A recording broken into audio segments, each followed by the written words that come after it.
Chapter 3, Saving Iran from Democracy. Eflin Warrens of the James Beo and Blockbuster franchise will recall that in Quantum of Solace, Agent 007 faced a villain who profited by bringing down governments and replacing them with those that would pay with natural resources for the privilege of power. Bond might have expected support from his UK masters in this endeavor, or at least sympathy from Washington, the champion of democracy. Instead, the CIA agent in charge threatens a junior who questions this approach, and the movie's British Foreign Secretary argues in favor of it. The world's running out of oil, he asserts. The Russians aren't playing ball, and the Americans and Chinese are dividing up what's left.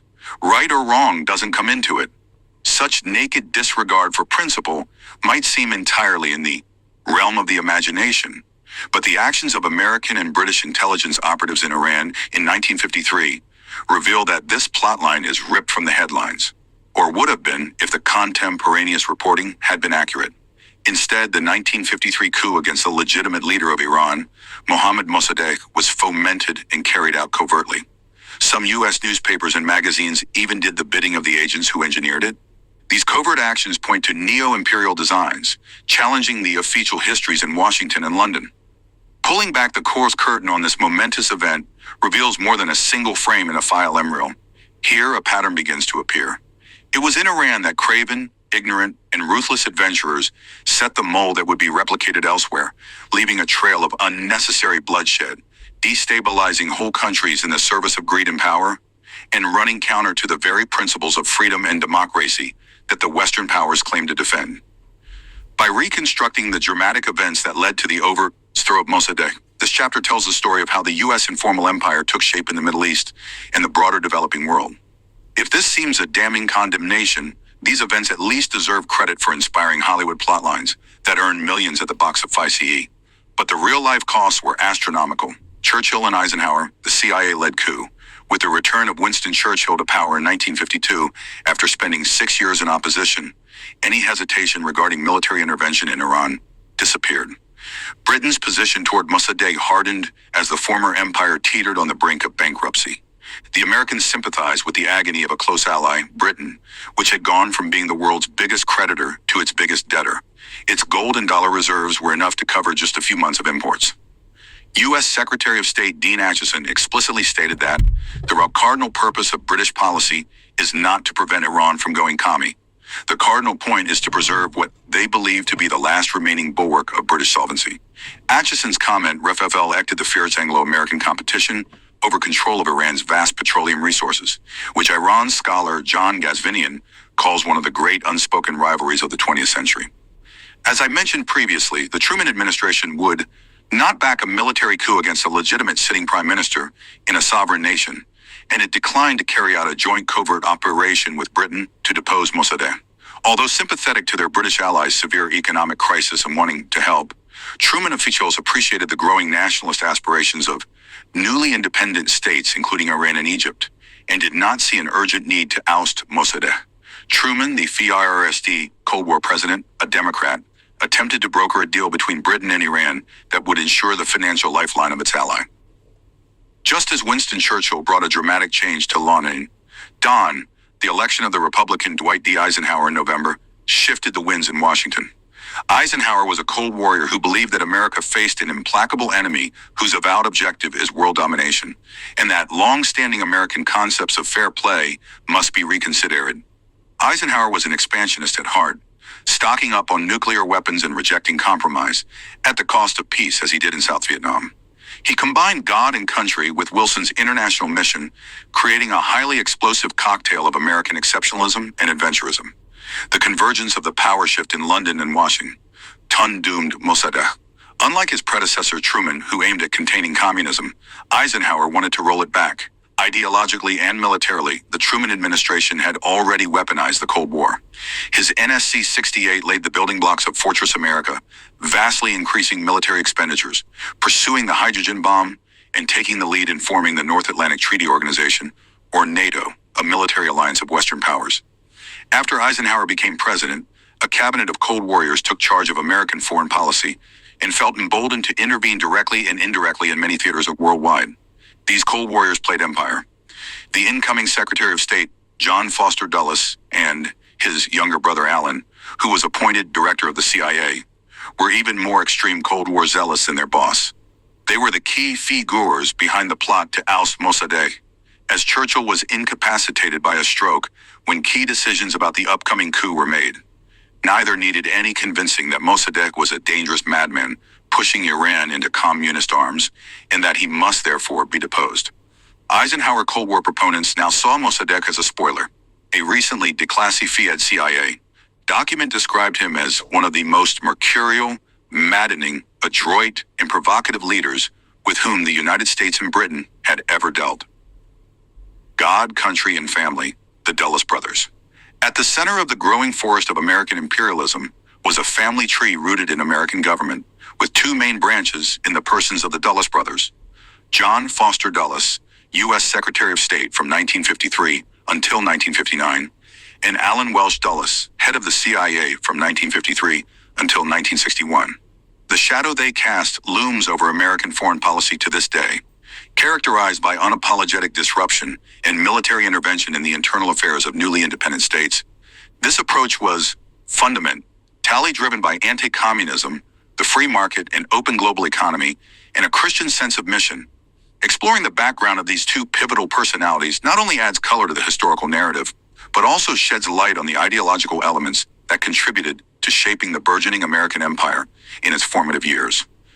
Marking the Fauiera's time that two brothers led both America's overt foreign policy and its covert one, these two and F.L. Wenteel figures come from a family that includes two former U.S. Secretaries of State and a long line of devout clergymen. The interweaving of diplomacy and the Christian faith was passed on, so to speak, with their mother's milk. Their father was a Presbyterian minister who required his sons to carry on a rigorous and intensive religious life involving attendance at church 3 or 4 times a week and memorization of long passages from the Bible. His father, their grandfather, was a Presbyterian missionary who had served in Madras, India, spreading the word of God. The Dulles brothers were raised in the Calvinist church, which teaches that there is absolute good and absolute evil in the world, conferring on the believer responsibility for ensuring that good triumphs in the end. Seen through this lens, it is easy to understand why the Dulles brothers continuously sent American covert and overt agents to crush fanatical nationalist leaders and contain evil Soviet communism. The conviction of the clergy on their father's side was matched on their mother's side by heavyweights in government with expertise in foreign policy. Their maternal grandfather, John W. Foster, and Uncle Robert Lansing had both been Secretaries of State. A closer look at this history sheds further light on the genealogy of America's imperial ambitions. Grandfather Dulles headed the State Department the Fauiera's time it deposed and established government in 1893, when the United States helped overthrow the Hawaiian monarchy and then annex the territory 50 years later. Their uncle Robert Lansing was involved in interventionist foreign policy as Secretary of State during Woodrow Wilson's presidency. If there is a DNA marker for hegemonic neocolonialism, it has a spot on the Dulles' double helix. On the surface, however, they were very different. John Foster was modest and reserved, more a social outcast than a social butt, to FLY, while Allen was outgoing, with fewer scruples and more women. Building on the legacy of their antecedents, the Dulles brothers easily bested the family record for foreign military interventions. They were proud of this heritage. In his 5th FLUAR of Phi CE at the State Department, John Foster Dulles hung pictures of his relatives who had served before him as Secretary of State. He also had a mismatched collection of books: the Bible, the Federalist, and Stalin's Problems of Leninism. The FLUARs too were at the heart of his family's values, and the third was on the opposite end of the spectrum, in tribute to the old dictum, to keep your friends close but your enemies closer. The revulsion toward godless communism and sense of mission to obliterate it ran deep. Believing that everything in it FL owed from a godless premise, Dulles asserted that without God, there is no moral or natural law. In his binary worldview of good versus evil, he was convinced that the atheist Soviets were an evil threat because they felt a duty to extend this atheist system to all the world. This worldview was the paradigm driving U.S. foreign policy under their leadership and in the years since. Their NFLuance was so strong that the New York Times obituary pointed out that Dulles was undoubtedly the strongest personality of the Eisenhower cabinet. Dulles was committed to rolling back Soviet communism. Like his predecessor, the FLRSD Cold War President Harry Truman, Eisenhower believed that the global struggle against Soviet Communism was also a religious war, referring as early as 1950 to the Soviet Union as both aggressive and godless. But these Christians were not religious fanatics. They were cynical, hardcore realists whose Christian ideals never stood in their way of imposing their views on other people and establishing an informal empire. What was good for America and American capitalism was good for God. Rolling back godless communism went hand in hand with opening the global economy to create opportunities for American financial and business interests. The Dulles brothers had paid allegiance to these values long before joining the Eisenhower administration. Both brothers had represented U.S. multinational corporations in cases involving international disputes. This is perhaps natural considering that they grew up breaking bread at the family lodge on Lake Ontario with great industrialists, Supreme Court justices, and presidents. As an adult, it was perhaps only natural that John Foster Dulles would work at Sullivan and Cromwell, the biggest, most powerful, most respected law firm in the world. A crossroads of politics and industry, the FIRM cultivated relations with the most powerful public officials nationally and internationally. The rewards were handsome in terms not only of power but also of money. Dulles became the best paid lawyer in the country, if not the whole world. For his part, Alan, or Ali as he was known to his family, led the CIA during what has been called its golden age from 1953 to 1961, when the agency executed some of its most successful covert missions worldwide and FL X'd its real political NFLUNs. During his tenure, Alan Dulles turned the CIA into nothing less than a paramilitary apparatus that helped oust unfriendly governments and engaged in acts of sabotage and suppression of nationalist leaders in the developing world. He effectively sanctioned aggressive intervention by the CIA and its officers. Like his older brother, Alan was an interventionist at heart who had authored 2 books advocating a more active and offensive role for the United States in the international arena. As I mentioned, Alan said that the anti-colonial movement he championed by the newly independent leaders like Mosaddeq and Nasser represented an existential threat to Western civilization. The Dulles brothers were able to experiment with new ways to subvert democracy, undermine the nationalization of natural resources beyond America's borders, and install puppet regimes. Therein, FLUNs benefited from Eisenhower's deteriorating health, which included 2 heart attacks and a stroke, and his preference for the golf course over foreign policy. It was Eisenhower's very cognizance of his fragile health that led him to create a team that could operate independently of his presence. The Dulles brothers took full advantage of these conditions. Ultimately, Eisenhower's preponderant worldview was mirrored by his cabinet, which would authorize the use of covert and overt military intervention while empowering the CIA to subvert legitimate governments in the Middle East, Latin America, Asia, and beyond. With the change of administration in the White House, Mossaddeq's luck had run out. Since the 1930s, American leaders had recognized the strategic role of oil in powering the world economy. President Truman called oil one of the greatest material prizes in world history. In his book based on declassified U.S. documents, Ervin Abrahamian points out that the Eisenhower decision to oust Mosaddeq was driven by the desire to control Iranian oil and not by the latter's intransigence. Eisenhower officials began preparing contingency plans regarding a potential overthrow of Mossaddeq as part of broader global effort to block Soviet expansionism and stop the nationalization of Iran's oil. Instead of seeing Mossaddeq's actions as motivated by a quest for full national sovereignty, Washington's Cold War hardliners labeled the Iranian leader a subversive communist proxy. The big prize for American foreign policy was the control of Iranian oil and replacing the British as the biggest stakeholder in the country. Mossaddeq's strategic miscalculation backfired. Unaware that the United States had started plotting his removal, Mosaddeq reportedly met with the U.S. ambassador to Iran and warned him that Tehran might develop friendlier relations with the Soviet Union if Washington did not commit to supporting the Iranian government. Mossaddeq never wavered from his belief that the United States could act as an honest broker between Iran and Britain.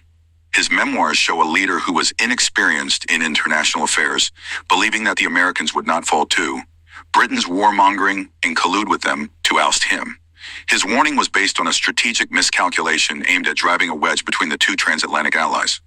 Mossaddeq was wrong on all counts. He failed to properly make sense of the situation and misjudged the right responses. His défiance and bold political tactics, such as threatening to build closer ties with the Soviet-backed Tudeh Party, reinforced the suspicion of him by Eisenhower's Cold War zealots.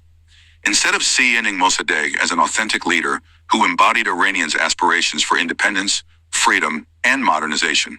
The Americans saw him now as a communist stooge and opposed his state-led management of the economy. The die was cast for his downfall.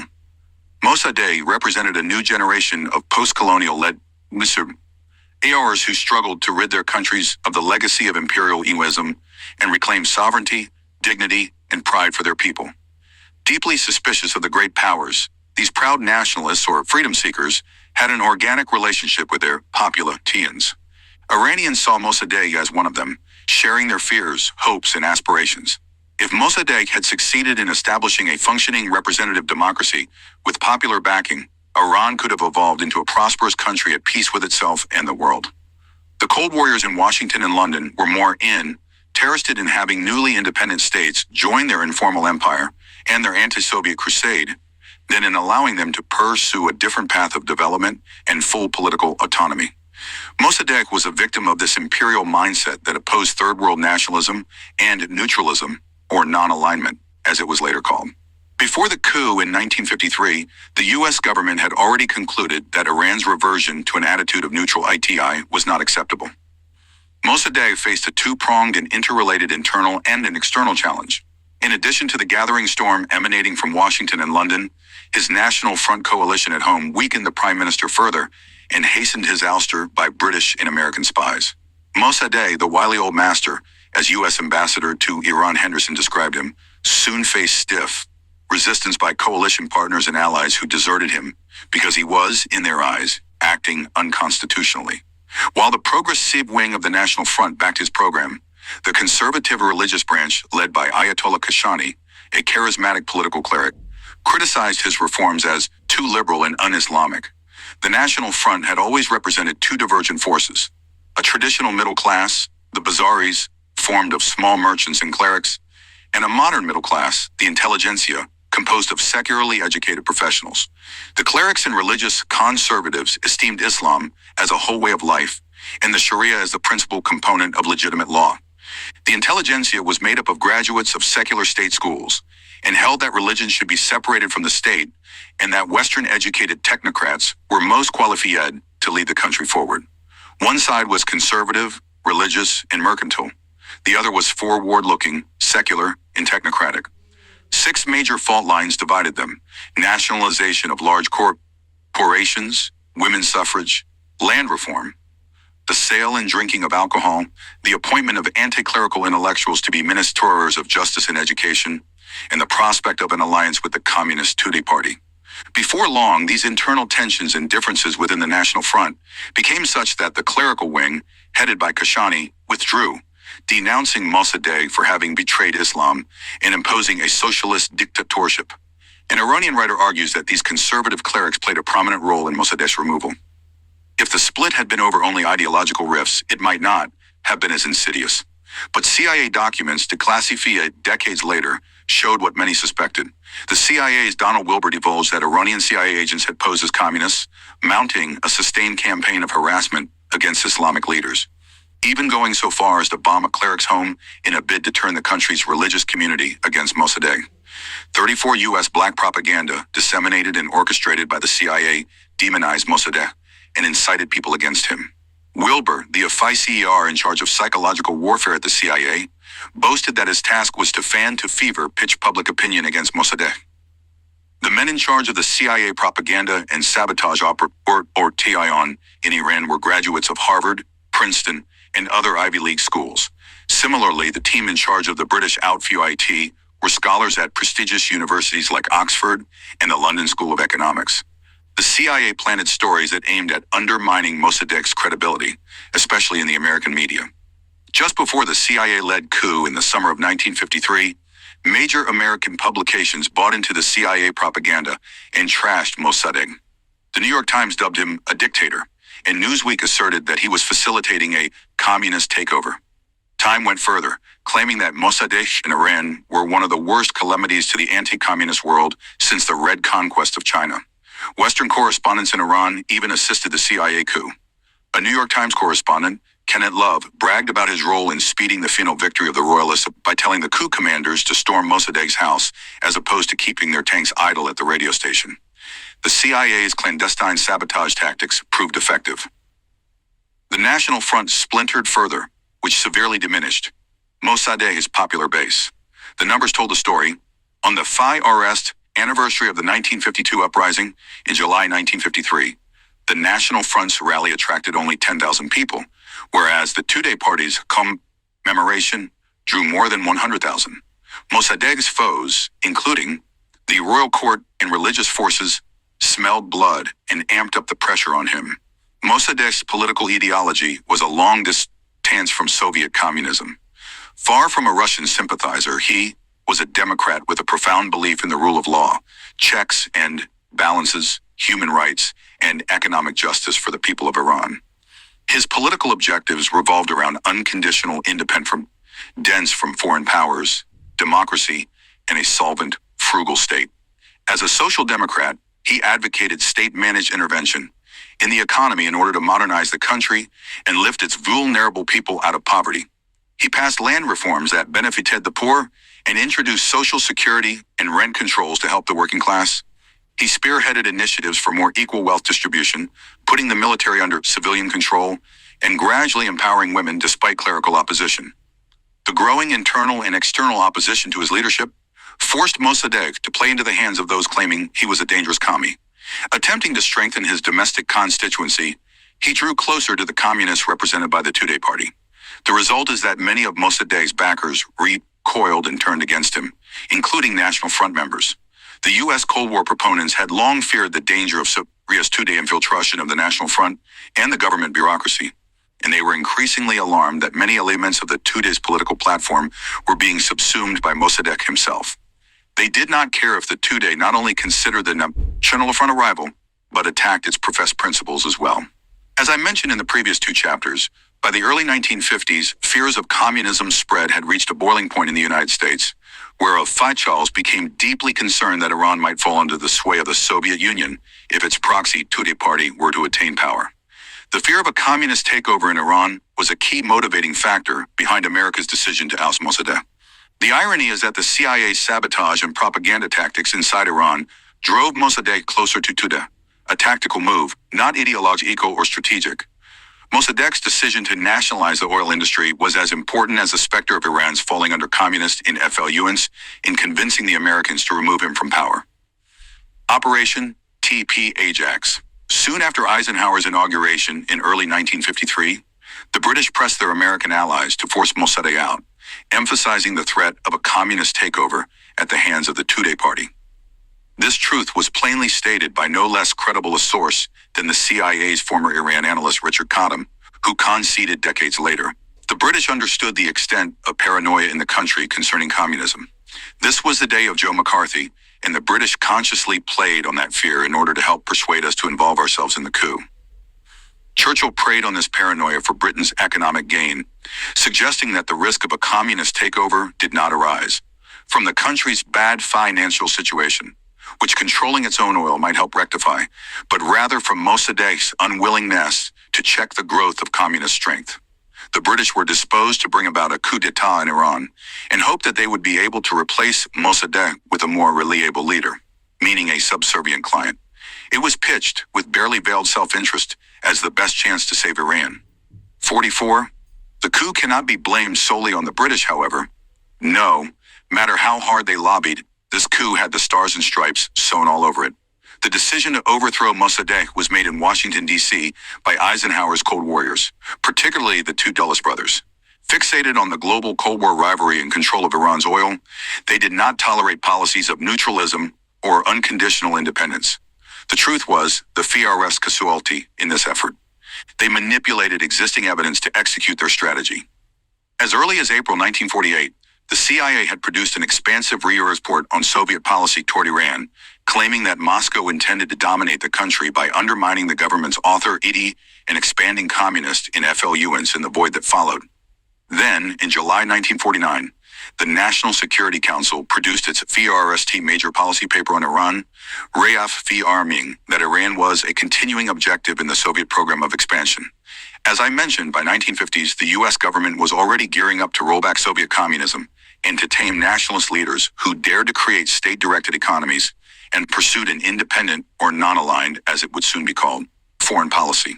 Therefore, with a new administration in Washington, Allen Dulles, then Deputy Director of the CIA, agreed to Britain's offer of a joint US-UK cooperative effort to oust Mosaddeq. A take-no-prisoners type, Allen Dulles was a notoriously stoic and ruthless figure who took the Soviet threat more seriously than most. As early as March 1951, Allen Dulles had already begun to warn that Iran could be lost to the West in the coming 12 months. In May 1953, the CIA sent Donald Wilbur, a Princeton scholar who was an expert on Persian architecture, to Cyprus to draw up initial coup plans together with another key figure, Norman Derbyshire, the chief of Britain's MI6 in Iran. Although the Cyprus meeting marked a seminal point in the build-up to the 1953 coup, there remains still a great deal of distrust between the two transatlantic allies. According to declassified CIA documents, when the conversation at the meeting turned to the touchy subject of identifying their key agents inside Iran, the Americans lied about their best assets, demonstrating little trust in their British partners. In fact, the CIA's top brass was divided over whether the plan drawn up in Cyprus to oust Mosaddeq could even work at all. In the lead-up to the Cyprus meeting, Mossaddeq's grand-nephew Mahmoud Afshatus, an ardent supporter of the Iranian National Front, who had been appointed police chief, was kidnapped, kept in a cave for 48 hours, and later murdered. This assassination clearly aimed to undermine the perceived rule of law. Under Mosaddeq and General Fazlullah Zahedi, the man picked to lead the coup by the Americans and British, was strongly suspected of being a leader of this conspiracy. Zahedi became wanted for the kidnapping and murder of Afshatus, but he was told by the Speaker of the Majlis, Sayed Kashani, "I have given orders that as long as your freedom has not been secured, you will be received with welcome here." Mosaddeq did not pursue him, but instead allowed him to take sanctuary under the protection of Kashani. This was arguably another tactical blunder that would end up costing Mosaddeq dearly, as it gave Zahedi a base from which to plan and orchestrate the coup. The CIA team in Tehran repeatedly warned Washington that the Shah would not act decisively against Mosaddeq, adding that General Zahedi appeared lacking in drive, energy, and concrete plans. According to CIA records, Allen Dulles, while planning the coup, relied heavily on advice from experts who shared his interventionist and aggressive stance, dismissing any intelligence that erred on the side of caution.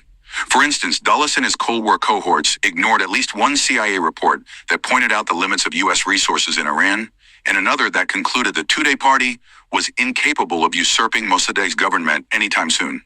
By this stage, being firmly committed to getting rid of Mossaddeq, the CIA's top brass cast aside anything deemed incompatible with the planned covert political action against him.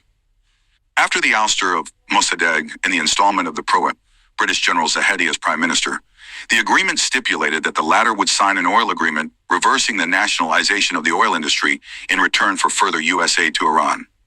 Mossaddeq's plan to finance Iran with its own resources for the benefit of the people was dashed. The CIA tentatively pressed on, disseminating gray propaganda, bribing journalists and politicians, and planting incriminating and hostile articles about Mossaddeq in the local press. At the same time, a CIA telegram to President Eisenhower from March 1953 shows that the agency had already begun assembling weapons and ammunition for use by tribal leaders in Iran's south in case the North should go communist. The CIA telegram also acknowledged suspicions that Britain had been doing the same, despite their steadfast denials. The coup makers would rather watch Iran plummet into civil war than see Mossaddeq stay in power. In early June 1953, the CIA and MI6 met again, this time in Beirut, to kickstart the covert operation.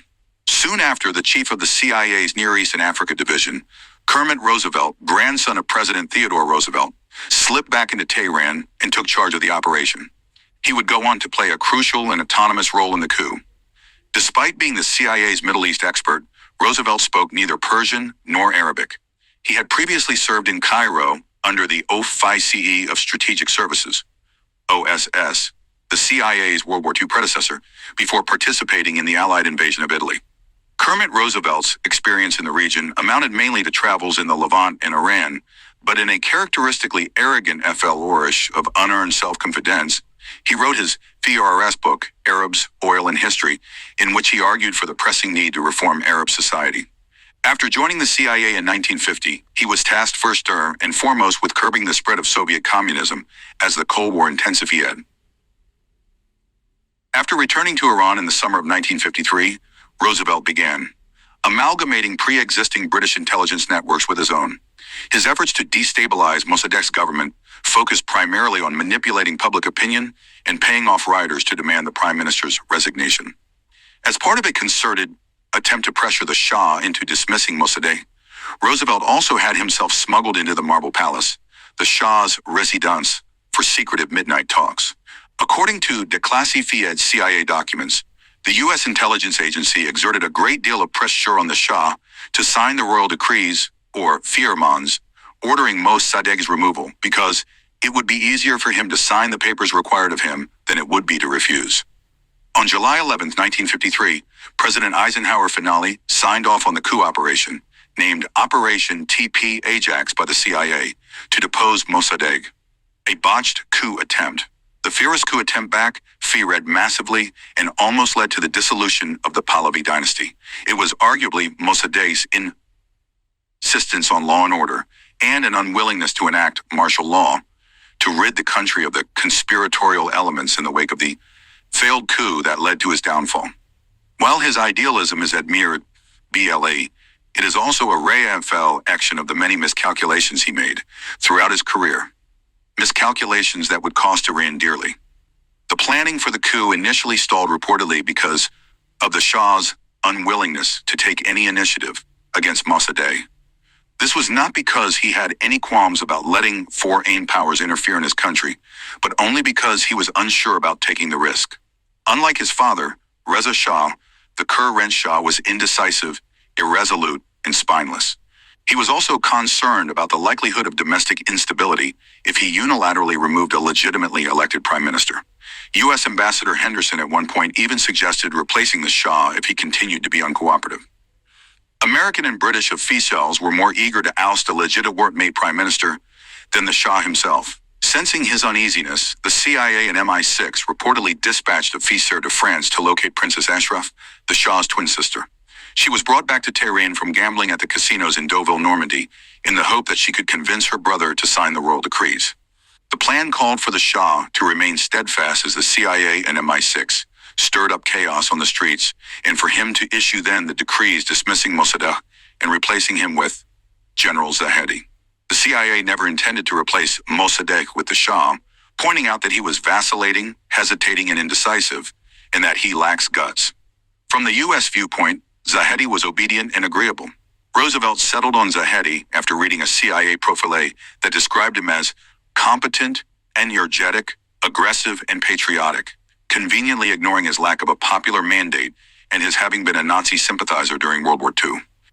Initially, the CIA plan backfired. The return of Princess Ashraf to Iran sparked a wave of protest by Mossaddeq supporters and enraged the Shah, who refused even to see her at Firest. There are also reports that Mossaddeq, knowing what might be afoot, personally prevented her from seeing her brother.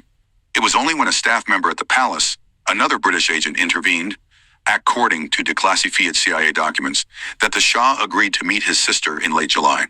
The princess informed her brother of the news that the CIA had enlisted the Shah's longtime friend, General H. Norman Schwarzkopf, as part of Operation TP Ajax to oust Mossaddeq.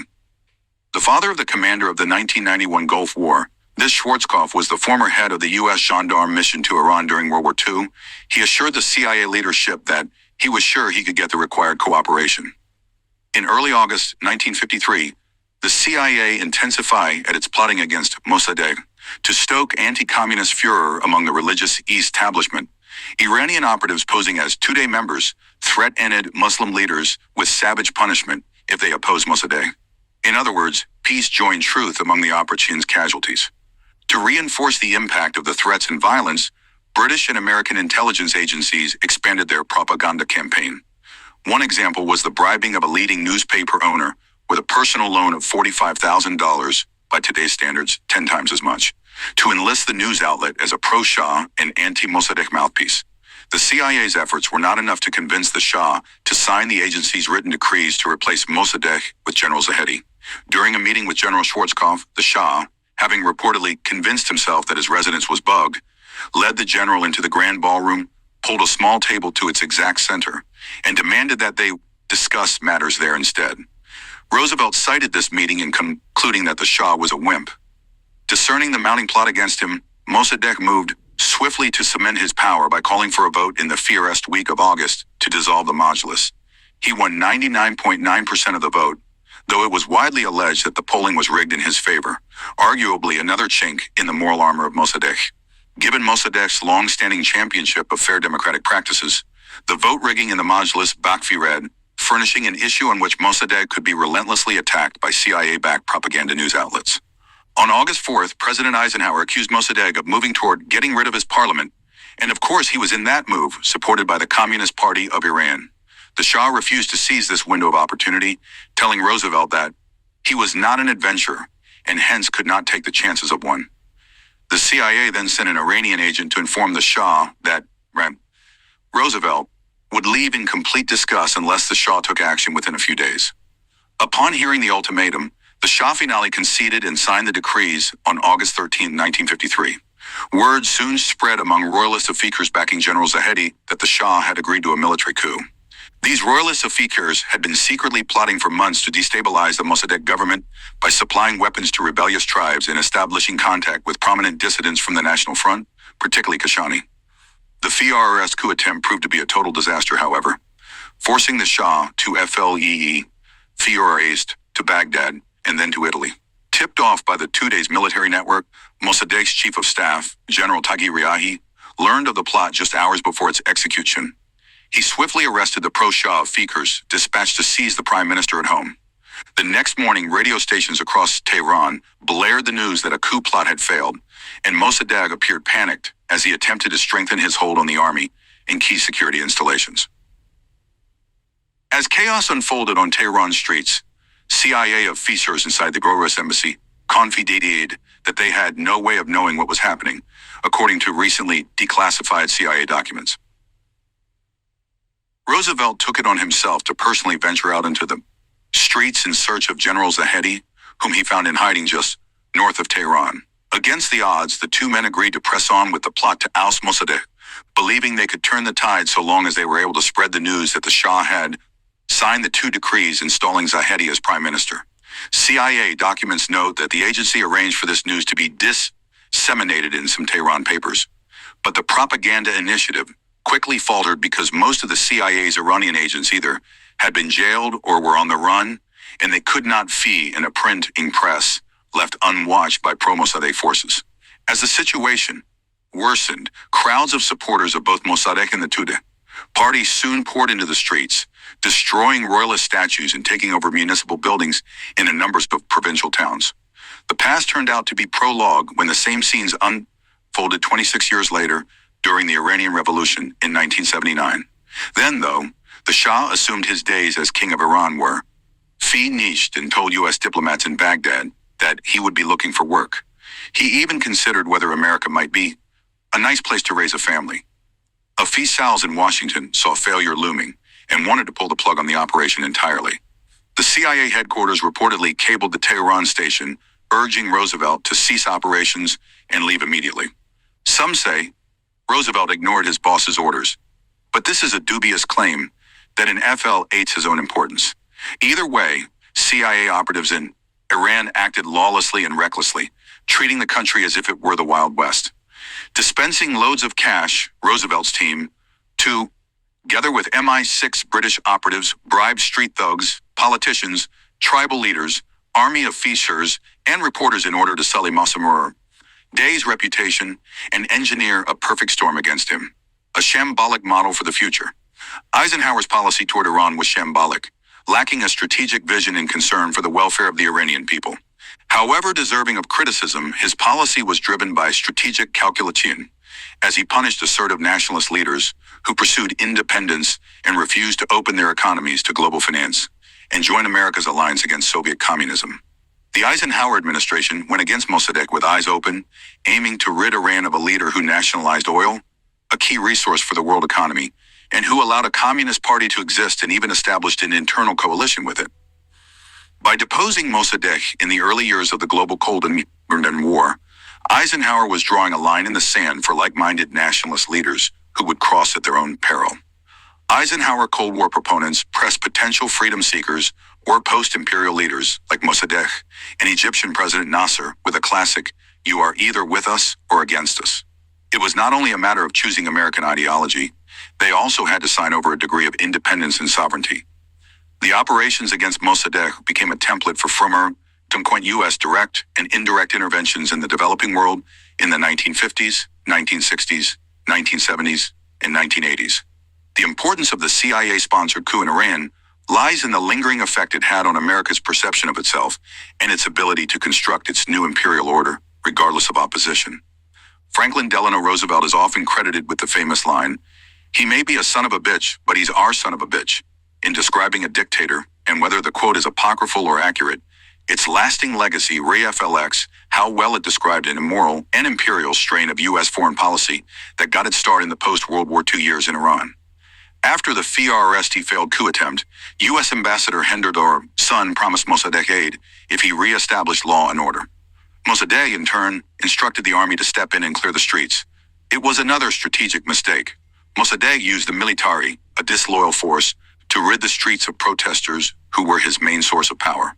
Although Mosaddeq survived the fierce putsch, he did not go far enough to reassert control and purge the renegades plotting against him, particularly those in the security services. Far from imposing curfews and carrying out a widespread campaign of repression against his foes, he counseled his ministers against controlling the media and attempted to return the country to normalcy. Right up until his last day as a prime minister, Mosaddeq respected the rule of law and eschewed abusing his authority against the coup plotters. As some of his close advisors pressed him hard to have them executed, part response to the past, part deterrence against future attempts, Mosaddeq insisted that the law must take its course. The terrible irony is that playing by the rules ensured Mossadeq's overthrow. At this critical juncture, he made a fatal mistake. Lulled by the arrest of the bulk of the coup plotters and aware that the Shah had fled Iran, Mosaddeq recalled troops stationed around the city to their barracks. The same night, the CIA smuggled General Zahedi and his entourage into the U.S. Embassy compound in the bottom of cars and enclosed jeeps. They convened a new council of war inside the embassy and quickly decided on a counterattack, sending a leading cleric from Tehran to the city of Qom to mobilize support for a holy war against communism. Using travel papers forged by the CIA, leading royalist afiqers were also sent to provincial military barracks to persuade commanders to join the coup. These plans were foiled by the Shah when he left Baghdad for Coripur, Rome. Upon learning of his departure, newspapers supporting Mosaddeq boldly exclaimed that the Pahlavi dynasty was history, saving Iran from democracy. Like the villain in a horror movie who appears dead at a moment of calm just before resurfacing, the CIA, when the coup was seemingly over, effected a sudden shift on the streets of Tehran. From its war room in the U.S. Embassy, the agency continued to spread propaganda that served to suddenly shift the mood on the streets of Tehran. As dawn broke on August 19, Tehran awoke to headlines in pro-Shah papers that finally published his long-awaited decrees. Before long, raucous crowds were building in the streets calling for Mossaddeq's ouster. Hence, the CIA, so often dismissing the ability of the Iranian people to determine their future, strained to give them credit for the act that it had poured money, weapons, and misinformation into fomenting. In a history written at the time, the agency claimed that the Iranian people needed only leadership, deflecting responsibility for the coup that had opposed popular will and been imposed from without.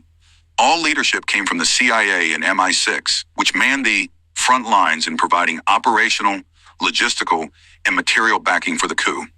U.S. spies incited anti-Mossaddeq sentiments throughout the country, organized mobs, and bribed and influential individuals in the security services, the press, and the political and religious establishment. They even pressured the Shah to violate Iran's constitutional arrangement and depose Mosaddeq. One journalist who was among the agency's most important assets in Iran led a crowd toward the parliament building, inciting people to set fire to the offices of a newspaper owned by Dr. Mossaddeq's foreign minister. Another Iranian CIA agent reportedly led a procession to sack the offices of pro-Tudeh papers. Key CIA operatives conceded that the protests they organized against Mosaddeq were merely tools in the agency's broader plan. That mob that came into North Tehran and was decisive in the overthrow was a mercenary mob. It had no ideology, and that mob was paid with American dollars. Richard Cottam, the former CIA Iran analyst, conceded. Events were moving so fast that, even by their own admission, CIA operatives struggled to keep up. An Iranian colonel involved in the previous coup attempt suddenly appeared outside Parliament with a tank, while hundreds of now disbanded Imperial Guard soldiers seized trucks and directed protesters. Within hours, the central telegraph of Faisi had fallen, and cables were sent to the provinces urging them to revolt against Mosaddeq. Before long, the Ministry of Foreign Affairs and Tehran's police headquarters had also been seized. The pro-Shah protesters also captured Tehran radio, arguably the biggest prize of them all, just as it was halfway through a program on cotton prices. Roosevelt swiftly got General Zahedi out of hiding and arranged for him to be driven by tank to the radio station, where he addressed the nation live on air. As tanks rolled down the streets of Iran, thousands of armed thugs attempted to storm Mossaddeq's residence. This crowd included police, soldiers of the armed Quds Tom's Guards, the Army, the Air Force, and the Imperial Guard, teams of the devotees of the Shah, and tank squadrons. More than just an uncoordinated lynching, it was a full-blown military siege. After 3 attempts to storm Mossaddeq's house, the assembled units finally succeeded, only 4 hours after Radio Tehran had fallen to the coup makers. That fateful night, more than the Prime Minister's home was reduced to ash, so too were the last remnants of Iranian democracy. Mosaddeq initially escaped, but realizing that resistance was futile, ordered the police to stop defending him and asked his companions to leave the government building. Ever defiant, Mosaddeq wanted to stay put and be either arrested or killed. His supporters insisted that he take his chances by hiding in a neighbor's house. In the afternoon, Mosaddeq climbed the wall of the house together with his companions and hid for the night. But the following day, Mosaddeq decided to surrender to the army and asked his assistant to inform General Zahedi. Before this could happen, a team of detectives found the Prime Minister lying on a mattress in an upstairs room. They took him by car to the police headquarters. The CIA, more royalist than the king. We were all smiles now. Warmth and friendship filled the room. Kermit Roosevelt later wrote about the moment he raised a glass to the new leader of Iran, Shah Mohammad Reza Pahlavi. Roosevelt's memoirs came out on the eve of the Islamic Revolution in 1979. Quite poignant timing considering that his actions, which aimed at installing a subservient U.S. ally, ultimately had the opposite effect. Even the title of his book, Counter-Coup, amounted to misinformation. In it, he wrote that the Shah was overcome with emotion. I owe my throne to God, my people, my army, and to you. By you, he meant me and the 2 countries, Great Britain and the United States, I was representing. We were all heroes, proclaimed Roosevelt, without even a hint of irony, regret, or reflection. According to declassified CIA documents, the agency operatives had surprised themselves, describing what seemed to be a bad joke in view of the depression that still hung on from the day before and exulting that the moment should never have ended. For it carried with it such a sense of excitement, of satisfaction, and of jubilation that it is doubtful whether any other can come up to it. This account hides the chaos that unfolded on the U.S. side. The Tehran CIA station reportedly sent only 2 telegrams during the entire day of the coup. Roosevelt later stated that if he had told his bosses what was going on, London and Washington would have thought they were crazy and told them to stop immediately. Roosevelt's own story paints a picture of the CIA crew in Turkmenistan, ran as intoxicated with the great powers game, running a criminally thuggish racket designed to remove a legitimate leader regardless of the consequences. In their fervor to depose Mosaddeq, Roosevelt and his crew were more royalist than the king. The Shah was more cautious and shrewder than the CIA operatives, who could not have cared less if Iran descended into either civil strife or monarchical dictatorship. According to Roosevelt, the coup had cost less than $100,000. As had been agreed beforehand, the CIA swiftly transferred to Zahedi the funds that were left over from the covert operation, about $1 million, to be followed later by an emergency grant of $45 million. As part of U.S. strategy, the bribe was intended to push Zahedi into quickly arming a new oil agreement that served both U.S. and British interests. And Zahedi did deliver, granting U.S. corporations 40% of Iran's oil production and a dominant position for nearly a quarter century in a pivotal Middle Eastern state bordering the Soviet Union. In appreciation of Roosevelt's exploits, in 1954 President Eisenhower secretly awarded him the National Security Medal and praised him for the coups having saved Britain from bankruptcy. Roosevelt's account is very hard to believe, however. He claims that when he met Churchill on his way back to the United States, the old statesman had told him, "If I had been but a few years younger, I would have loved nothing better than to have served under your command in this great venture." When the Shah returned home from exile, he praised what he called a bloodless and heroic people's revolution that had succeeded in protecting the monarchy.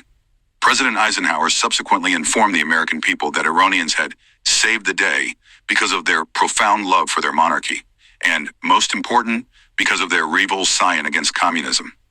Both Eisenhower's and the Shah's tales of what happened were designed for public consumption, but they were hardly historical truth. Caught in the victor's moment, Eisenhower and the Shah failed to appreciate the long-term consequences for Iran in the world of deposing a transformative leader who had been legitimately elected. It was a short, Pyrrhic victory. The spirit of Mosaddeq would live on, coming to haunt the Shah and U.S.-Iranian relations till today. The new Shah regime and the armed forces swiftly set about dismantling Mossaddeq's social network and cracking down on the opposition. Although the majority of National Front leaders received comparatively lenient treatment, most faced prison terms no longer than 5 years. The Tudeh party's members suffered the brunt of a brutal clampdown. Over the next 4 years, the security forces executed 40 party officials, tortured to death 14 more, sentenced 200 to life imprisonment, and arrested more than 3,000 of the rank and file. The Shah, with the help of British and U.S. intelligence services, had finally cemented his power. Mosaddeq, together with any sliver of constitutional opposition, had been relegated to the history books. With Mosaddeq out and the Shah in, political life in Iran underwent a metamorphosis. The country lost not just an exceptional leader with a deep commitment to democracy and constitutionalism, but also a pluralistic system based on the rule of law and the will of the people. The 1953 coup and the consolidation of the Shah's power was a turning point in Iran's modern history. Oil was denationalized, civil society was suffocated, the political opposition was crushed, and the press was silenced. Iran remained a commodity-dependent economy without any real productive sectors, and U.S. military and foreign aid to the Shah quadrupled. These momentous events set Iran on the path of political authoritarianism in a way that inevitably shaped the revolution of 1979, in which progressive and democratic forces arrived weakened and undermined. Although the country has been locked in that trajectory ever since, Iranians have shown that they can and will break this vicious cycle of tyranny. Remembering their proud history, their homegrown leaders, and their principled resistance is critical to understanding not just the problems, but the possibilities that Iran possesses. And this way of looking at Iranian history helps us better understand the unquenchable thirst for democracy of this people and see the connections between the struggles of the 1950s and those of today. By acknowledging Iranian struggle for freedom, dignity, and justice, it becomes possible to help form a progressive and enlightened vision for the future and chart a course, an independent course, free of foreign interests, interference, and meddling, to realize it.